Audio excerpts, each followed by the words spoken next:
ইসলামী ধনেশ্বরগাতি union শাখা কর্তৃক আয়োজিত আজকের এই উঠান বৈঠকে প্রধান মেহমান জামাত ইসলামী বাংলাদেশের পক্ষ থেকে 2 আসনের জন্য নমিনি দাঁড়িপাল্লার কর্ণধার অধ্যাপক এমবি বাকের উপস্থিত আছেন। বাংলাদেশ জামাত ইসলামী মাগুরা জেলা শাখার সম্মানিত নায়েব আমির অধ্যক্ষ মাহবুবুর রহমান সহ অন্যান্য নেতৃবৃন্দ, সম্মানিত সুধীমণ্ডলী, আসসালামু আলাইকুম।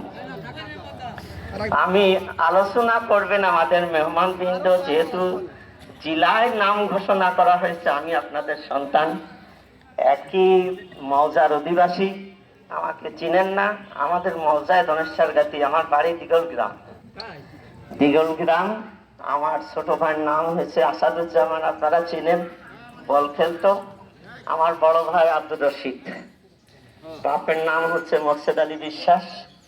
আমি বাইরে থেকে লেখাপড়া করেছি, এখন আপনাদের মাঝে এসেছি একটা দাওয়াত নিয়ে, যে আপনারা জিজ্ঞেস করবেন আমার গ্রামে যারা আছে, আপনাদের প্রতিবেশী আত্মীয় স্বজন যারা আছে, শুধু বলবেন আলমগীর ছেলেটা কি রকম, তাকে তোমরা চেনো নাকি। আমি শুধু